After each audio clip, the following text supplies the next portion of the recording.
Halo semua, salam sejahtera Malaysia. Selamat datang ke channel Fels Lifestyle.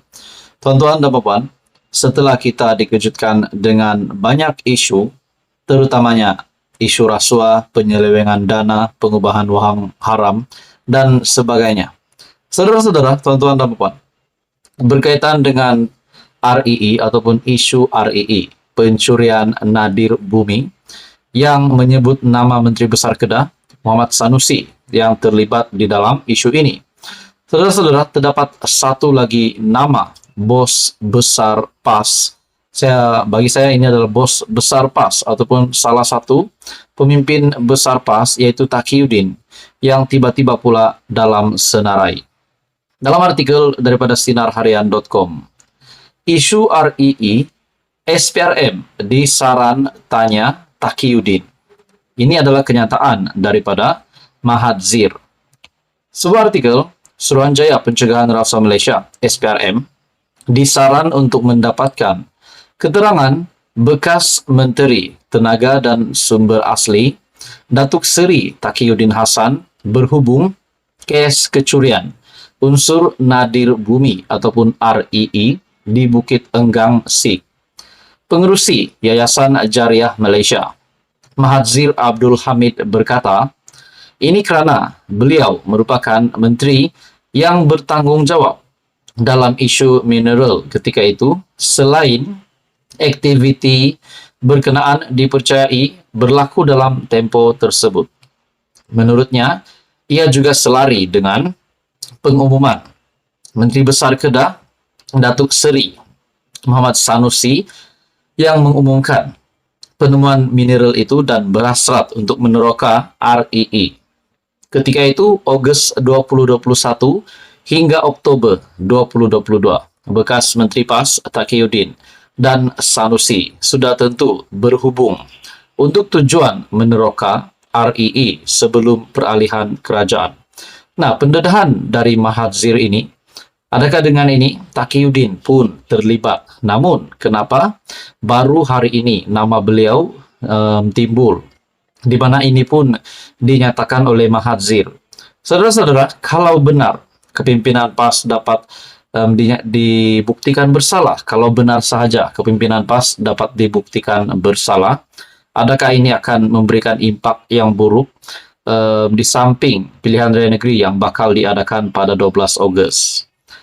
Tidak mustahil beliau mempunyai maklumat berkaitan yang boleh diserahkan kepada SPRM untuk memudahkan siasatan yang sedang dilakukan, kata Mahadzir dalam kenyataan pada Ahad. Persoalannya, saudara-saudara, adakah di sini Taqiyuddin pun bakal dipanggil SPRM untuk memudahkan siasatan yang sedang dilakukan kini oleh SPRM? Mahadzir yang juga bekas Adun Ahli Dewan Undangan Negeri Jenerik mendakwa, terdapat beberapa spekulasi sedang berlegar di media sosial ketika ini yang mengaitkan kaitan antara pemimpin PAS Kelantan dengan sebuah syarikat REE. Jika membuat sedikit penelitian, dengan mudah kita dapat mengenal pasti hubung kait itu. Persoalan yang ingin saya ajukan, adakah benar dakwaan seorang bekas menteri dari kepimpinan PAS terlibat dengan isu REE di Kedah seperti mana beliau didakwa terbabit dengan isu REE di Kelantan? Menurutnya lagi, walaupun siasatan sedang giat dijalankan, namun sekiranya terdapat maklumat atau dakwaan terbaru, ia wajar disiasat. Saya harap pihak berkuasa menyiasat segala kemungkinan, kerana dalang sebenar tidak boleh dibiarkan terlepas begitu sahaja. Adakah di sini kita dapat lihat bahawa Taqiyuddin Hassan pun terlibat dengan isu REE Kedah ini? Saudara-saudara, teruskan bersama di dalam channel ini untuk info yang seterusnya. Mohon bantu channel ini dengan menekan butang like, share, dan subscribe. Halo semua, salam sejahtera Malaysia. Selamat datang ke channel Fels Lifestyle. Tuan-tuan dan puan, dalam satu isu hangat hari ini berkaitan dengan satu lagi pendedahan berkaitan dengan pelaburan RM 2,5 bilion, di mana dalam sebuah artikel daripada BH Online mengesahkan Kerajaan Perlis sebelum ini yang diterajui Perikatan Nasional pernah didesak UMNO dan PKR Perlis yang mahukan perincian, senarai, dan nilai pelaburan baharu yang membabitkan Rm2,5 bilion yang didakwa dibawa masuk ke negeri ini hanya dalam tempo 7 bulan PN itu negeri. Saudara-saudara, artikel ini yang bertajuk "Dia Siapa?" Untuk saya jawab, saya tak kenal pun, kata Menteri Besar Perlis. Kerajaan Perlis enggan melayan desakan pengerusi Badan Perhubungan UMNO Negeri, Datuk Rozabil Abdul Rahman, berhubung pelaburan Rm2,5 bilion yang dibawa masuk ke negeri berkenaan. Menteri Besar Perlis, Muhammad Syukri Ramli, berkata pihaknya tidak perlu menjawab desakan. Tidak perlu menjawab desakan disuarakan pihak terbabit yang dilihat cuba menimbulkan polemik. Jumlah nilai yang dinyatakan saya sebelum ini adalah merangkumi pelaburan baru dan lama yang diteruskan demi kebaikan rakyat Perlis. Ada juga media minta saya ulas mengenai pelaburan Rm2,5 bilion itu. Selepas pihak terbabit membuat desakan, tapi saya kata saya tak mahu jawab. Nah, saudara-saudara, berkaitan dengan pelaburan Rm2,5 bilion ini, sudah pasti menjadi tanda tanya ramai orang. Adakah benar-benar pelaburan ini ada?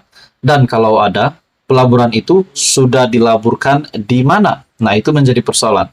Pada akhirnya, saudara-saudara, Kerajaan Perlis yang diterajui Perikatan Nasional pernah didesak UMNO dan PKR Perlis yang mahukan perincian senarai dan nilai pelaburan baharu membabitkan Rm2,5 bilion yang didakwa dibawa masuk ke negeri ini hanya dalam tempo 7 bulan PN itu negeri. Nah, saudara-saudara, persoalannya UMNO dan PKR Perlis yang mahukan perincian bermakna mereka mahu detail tentang pelaburan Rm2,5 bilion ini. Jadi pemahaman saya, saudara-saudara, secara pribadi pendapat saya, sudah semestinya kepimpinan kepimpinan UMNO dan kepimpinan Perlis, PKR Perlis mahu mengetahui kemana pelaburan Rm2,5 bilion ini dan sudah pasti takut disalahgunakan. Nah, saudara-saudara, apa komen Anda? Dalam artikel ini daripada biharian.com. Ini berkaitan dengan pelaburan Rm2,5 bilion yang dibawa masuk ke Perlis. Akhirnya Kerajaan Perlis enggan melayan desakan pengerusi Badan Perhubungan UMNO Negeri, Datuk Rozabil Abdul Rahman, berhubung pelaburan Rm2,5 bilion ini. Menteri Besar Perlis sendiri membuat pendedahan. Muhammad Syukri Ramli berkata, pihaknya tidak perlu menjawab desakan disuarakan pihak terbabit yang dilihat cuba menimbulkan polemik. Nah, kalau tidak mahu menjawab, sekurang-kurangnya ada detail berkenaan dengan pelaburan Rm2,5 bilion ini di negeri Perlis. Saudara-saudara, apa komen Anda? Teruskan bersama di dalam channel ini untuk info yang seterusnya. Mohon bantu channel ini dengan menekan butang like, share, dan subscribe. Halo semua, salam sejahtera Malaysia. Selamat datang ke channel Fels Lifestyle. Bahang pilihan raya negeri yang semakin membara. PRN yang bakal diadakan pada bulan Ogos, yang akan bakal diadakan tidak lama lagi, semakin panas membara. Kita dapat melihat jentera parti daripada kepimpinan kerajaan, daripada kepimpinan pembangkang, dan semua parti yang menghantar calon. Kita mendengar setiap hari berita tentang pilihan raya negeri. Akhirnya, persoalan yang timbul sebelum ini, Azmin Ali, di manakah beliau akan bertanding?